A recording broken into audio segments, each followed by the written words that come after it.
Hello, YouTube family. Um, we're back again tonight. We just want to thank you all for tuning in Yeah. again. It's truly a blessing to be able to talk to you all. Um, Once again, just want to remind everybody about the medical disclaimer on your right hand side. The down arrow, just hit it. Because like I said, we're coming from our perspective and our point of view of through our journey. So tonight we want to talk about depression. I got a question asking about how did I handle, I guess, how can I say it, honey? I guess the question was, how did I handle, how did I not become depressed while going through, my situation? And so I guess, and like I say, this is from my perspective, and this is what I did for myself. So, someone may need another route or way to go about things, but this is kind of the way that I dealt with that part of it. So depression never really set in for me going through my journey, but it was a lot of discouragement. A lot of discouragement because of How so? well, first of all, you have to understand. I found out that I was when my kidneys were rejecting, and so understanding that, and then also, then I had to figure out, okay, man, what am I gonna do next? And so that's when I knew the transplant was available, and that I could go that route. And so that happened for me, and then the transplant failed. And rejected my body. So my wife's kidney. It went into rejection. Yes, after 7 years. Right. And so Why though? But because of an infection. You got a virus. A virus, yes. Caught a virus, and so that's why the kidney rejected my body. And so that was real discouraging for me. And so then that was the point where I had to go into dialysis.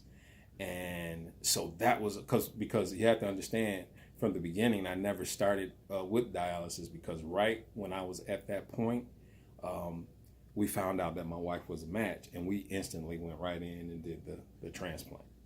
And so, that's how that came about. And but once that all happened, and like I said, I lost my wife's kidney. That was really discouraging for me as well. But I never got into that depressed mode because, first of all, the Word of God, that's something that I look to.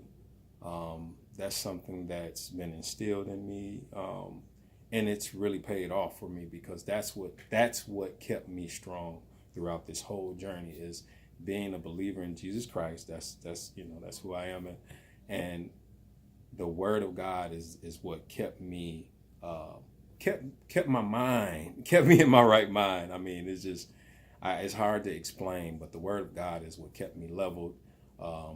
It just kept me grounded, and so even after all those different parts in this journey, all the different things that happened to me, even because I even had aneurysm that happened in this journey. I had a lot of things that was going on. Not one aneurysm, but two.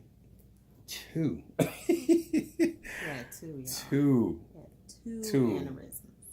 But all glory goes to God, because look at me now. I'm still sitting here. I'm still able to smile and sit next to my beautiful wife, and it's been a journey. But that's what's been that's what keeps me, is the Word of God. And second, I want to say great support. You really need good support, and I have that. I have that not only in my wife, but in my kids, also my sister, my family as a whole. Because I can't name everybody, but my family as a whole, they've been a blessing to me as well. My church family, my pastor, just a lot of support, and that's been really good for me as well. So, the Word of God for me, the support from family and friends, and that's kind of it. I mean, that's what kept me from going into a depressed state and into a depressed mind state. Like I said, it was a lot of discouraging moments for me. But like I said, once I get into that word and just know, I truly believe that God has a plan for my life still, and so I just continue to push on and carry on in that. And so also the question was asked about my wife. So because with her being what question was that? well, with her being my spouse, you know. well, with her being my spouse, they wanted to know, how did she deal with it? Did she go into a depressed state at any time? And how discouraging was it for her? Because you got to understand that this is just not me. When I hurt, she hurts, or when she hurts, I hurt. So, so what do you? How was it for you, honey? How did you deal with this? Well, many different emotions, to be honest, because I pretty much put all my emotions on the back burner, because I felt like if I was going to fold, then that wouldn't help him. So when I did have a lot of emotions, it pretty much was irrelevant during that time when he started going through. I kind of would have my moments when I did break down, because I don't wear a cape. Right. So I did have my moments where I would break down and I wouldn't let him know about it. I had my moments like my private cries or whatever, or just crying out to God. And I know he wouldn't put more on me than what I could bear. And it just was some things that I had to do.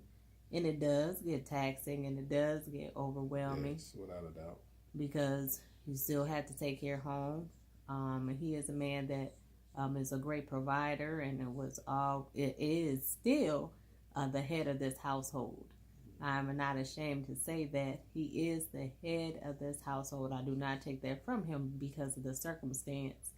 But we balance each other out. Right. So we are a team. And what he can provide, God always provides. Yeah. But I do what I need to do to make sure that we stay afloat. Yeah. And so I had to pretty much chop it up.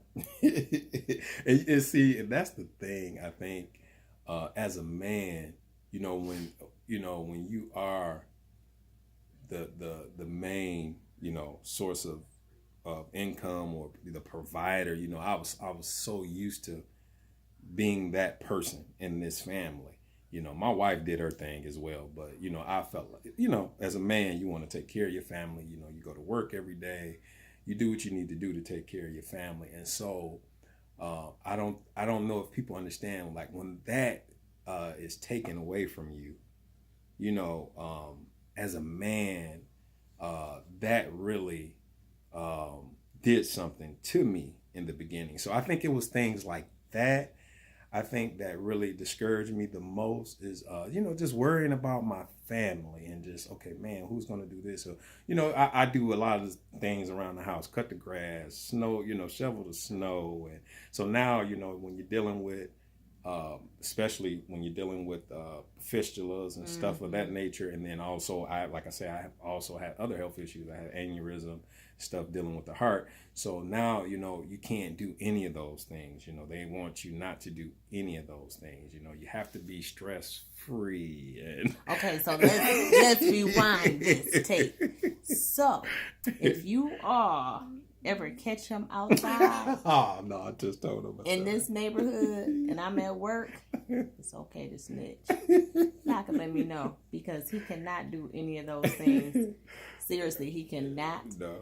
I think it's so much fun in the summertime to cut the grass. Pattern may not be like he likes it, I don't care.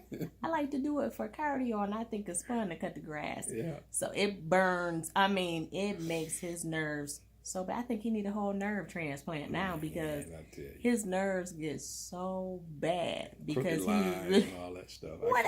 I'm just playing. The lines are not coming when I do it. See, now he's trying it because I do a very good job. She does an awesome job. She does. I have to give her props. She does an awesome job. But anyway, if you catch him outside with a shovel or anything like that, let me know. Right. You can tell. Send a message. Something. Yes. And so that's it. I mean, so you see how we deal with it. We laugh a lot, even though I think that's another thing is laughter. Would you agree? I mean, laughter. Yeah. We you have to laugh to keep them crying. You have to laugh to keep them crying, and somehow, some way, we always find ways to still continue to laugh and just to continue to live our lives, to the best of our ability to be normal as possible. We have a little thing, we have, of course, it's been life-changing experiences around here, but we still try to do the best that we can. As for me, I know that a lot of times I don't feel well sometimes, I don't have a lot of energy, but when I do, I try to get up, I try to get going, I try to, just do things just to keep going, man, because you got to keep going. You got to push through it. I've been dealt this hand, and I'm ready to play the card game. I got to do what I got to do, and so there's no time. Besides the yard work. Yes, of course. So there's no time for to really to be depressed. I have to continue to move forward. It's not just me that's dealing with this. I have to continue to move forward, not only for me, but for my family, for my kids. I got grandkids, so I just have to continue. I see their little faces come over here and my daughter and my son, and it just, I got nephews, they got, kids. And so it's just, I have to keep going. I have to continue to move forward and just stay positive with this thing. So no time for depression, no time at all. So I think that's it for tonight. Sneaker doing stuff you shouldn't be doing, y'all. That's why I'm smirking the way I'm smirking, because I know what's really going on. I'm good. See the footprints when I pull up, and all I do that's is just, ask our daughter. I'm just going out to, like, I might look around the yard or something. Listen. He's not telling y'all the truth. He be out there tinking around. I got people. They tell me. I'm trying to tell you, he don't do what he's supposed to do all the time. Tell the people the truth. Yeah, that's true. But for the most part, I am good now. Come on, let's be real. Let's be real, baby. Okay, I think it's time to go. But we love you all. And we thank you all for tuning in. And also, if you guys like these videos, please like and subscribe and share as well. Share these videos, because our goal and our hope is to continue to encourage people, to uplift people, and also to educate. So we just want to do the best job that we think we can do to just help people, man. That's right. Because this is a journey, but it's something that you can get through and you can push through. So we want to be that beacon of light for someone. I don't, if it's just one person that can get something out of these videos, that we feel like we've done what God has called us to do. So we just thank you all. We love you all, and God bless. Have a good night. All right.